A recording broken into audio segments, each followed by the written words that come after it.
Ted Walker, thanks so very much. Welcome, everybody, to the Sam McKee Memorial Broadcast Set here at Meadowlands Racing and Entertainment.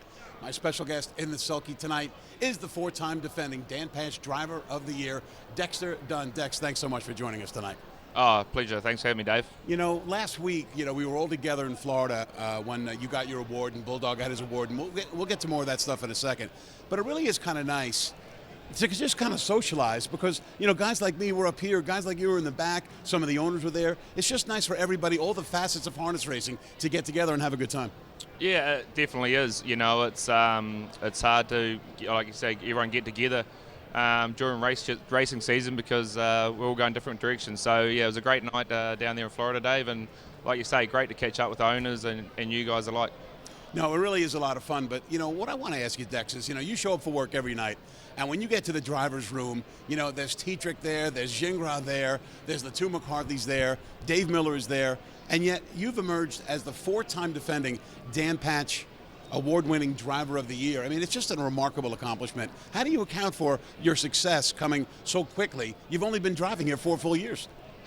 Well, you got to pinch myself a little bit, Dave. I mean, yeah, it's really an honour, to be honest, and I've just been lucky. I mean, I've driven some amazing horses over the time since I've been here, and we're just going to try and keep that rolling now. Let's talk a little bit about your past. Let's put up the graphic. A man from Dun Under, as I like to say, of course, a play on the words from Down Under. And you grew up in Christchurch, New Zealand. Is that one of the bigger cities? Yeah, it is. Auckland's one of the biggest cities. Wellington's the capital, and Christchurch in the South Island's the biggest city in the South Island. So a great place to grow up, and a lot of fun memories from there. Now, I got it straight from my guy, Ken Weingartner. You were a milk boy as a kid? What's all that about? Yeah. Yeah, I actually was. I used to, after school, back in those days, we used to ride around on the back of the milk truck and the old glass bottles, and people would leave their tokens out and would run the milk in and leave in the driveway for them. Now, the last time you and I were on this set, we talked a little bit about the All Blacks rugby team. Is that kind of like the Dallas Cowboys or the New York Yankees here in America? Well, yeah, exactly what it is. I think, New Zealand's a rugby nation, and the All Blacks are, a national team, and they're very successful and a great team. So, I think, I don't know how many people were in New Zealand, 5.5 million, and I'm pretty sure that 5.5 million people support the All Blacks there, so it's a strong following. Do they play a lot of schoolboy rugby back in New Zealand? Yes, like in high school and stuff? Yeah, definitely they do. High school rugby is very big back there.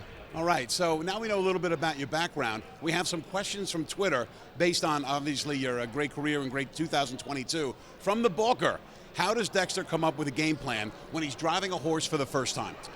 Well, obviously you look at the form like any handicapper would, or someone betting on the horse, and look at its lines.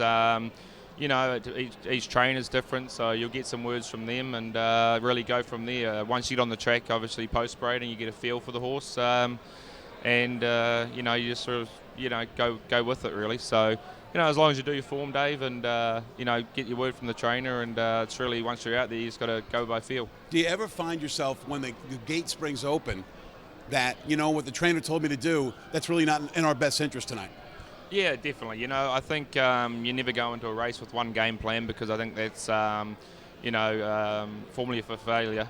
So you've got to have an open mind, have lots of game plans, and make your mind up when the gate goes. And, different, especially if you're driving a horse that you've driven a lot, you know how they feel. So sometimes they leave, the gate leaves, and you automatically know the horse ain't quite as sharp as it usually is. So you change your game plan from there. I know. Our friend Charlie said, did you know the first time you sat behind Bulldog that he was special or different? Oh, yeah, he absolutely. Before I got on him, he's already had a great record. But, he felt amazing that first night I raced him. And, just his raw power, the feeling he gave you when you sat behind him, Dave, you could really feel it. Now, from Facebook, Horse Fan for Life asks, now that Bulldog is retired, who are you looking forward to driving in the open ranks? I think starting off this year, obviously, Tattoo Artist probably be back here. He's a great campaigner. He's in every dogfight and never far away. And really looking forward to Nikki Hill coming back this year. She'll obviously be in the open mares, but hopefully she can race a full season this year. She obviously had only raced a few times last year due to injury and things going wrong. So looking forward to her. All right, now let's take a look at our second graphic. I call this one The Joy of Dex, and it's kind of a highlight reel of what's been going on in your career. Four-time defending Driver of the Year, as we mentioned. but you've only driven in the U.S. full time for 4 years. How did you come to get such a great aptitude for winning here without a lot of background doing it? Horsepower, probably, Dave. No, but there was an acclimation period that was very short for you. Yeah, I mean, I'd done a little bit of time over here back in 2011 for 3 months, and sort of, knew what it was about. But obviously, still very ill experienced over here. So, I don't know. You sort of once you get on the track, it's hard to explain it, but you just go by your gut, go by your feel, and rock on. All right, now we got to get to some highlight reels. Let's start. Meadowlands Pace Night. Bulldog Hanover goes 1:45.4. Let's take a look at the stretch run. Did you think going into the race that you had a chance to break the all-time record? I mean, I did a little bit. Obviously as miles, the 3 miles here leading up to that were spectacular. I think a lot of other people thought I could break it, probably more confident I could do it than me myself, but I knew he had it in him, and I thought the track was so beautiful that night. It was fast, and he did the work. Yeah, he did the rest. I just found that night that it wasn't particularly hot, and we had a little bit of rain before, and I thought that might slow you down just a little bit.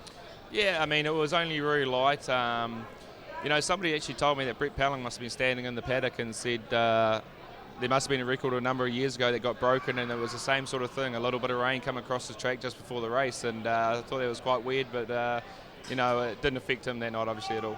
All right, but that's not the only great horse that you drove during the course of the year. Let's talk a little bit about Bella Bellini, a horse I like to call the Great Pursuer. Here she is winning at the Meadowlands, and boy, oh boy, she does love to come from off the pace. Here she is in the steal on Hambo Day.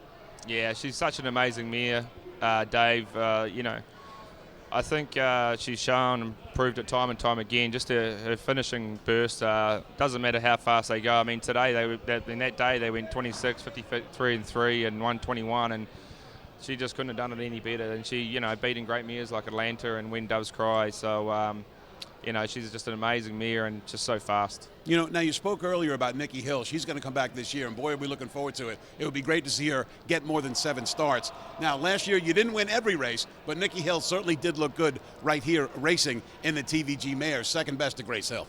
Yeah, amazing mile by obviously only a 3-year-old filly racing against open mares. Test of Faith couldn't come off her back and go past her after me going first over and her second over. It just shows how tough she is. So, like we said, she had a checkered year. She should have won the Breeders' Crown if I drove her better. I should have dropped in earlier and come later, but that was my mistake. And, just hoping she comes back and has a great year this year. Yeah, Nikki Hill certainly at that point was a 3-year-old facing older, so this year coming back at 4, you expect her to be a little bit more rugged, I suspect. Yeah, I think so. I think she'll handle the open mare grade fine, Dave. She's so tough and loves it. Loves a strong mile. So, fingers crossed she's healthy and sound and has a great year. All right, you've won the Dan Pash Driver of the Year award 4 straight years. What are your goals for 2023? Well, it's hard. I mean, I haven't really set too many goals as such. I obviously want to win the big races. The Grand Circuit races is what we're here for, and really enjoy it. So. Just start the season off again, hopefully pick up some nice horses to drive, and hopefully do good. Dexter, I told you the minutes would fly by. Thanks so much for coming on tonight. We really appreciate you taking a few minutes. Good luck tonight and the rest of 2023. Now, it's time for you to get to work. In 60 seconds, Jessica Otten will join me on set to talk about tonight's featured action. Once again, Dexter Dunn, thanks so much. Yeah, my pleasure, Dave. Thank you. All right, we'll be right back after this.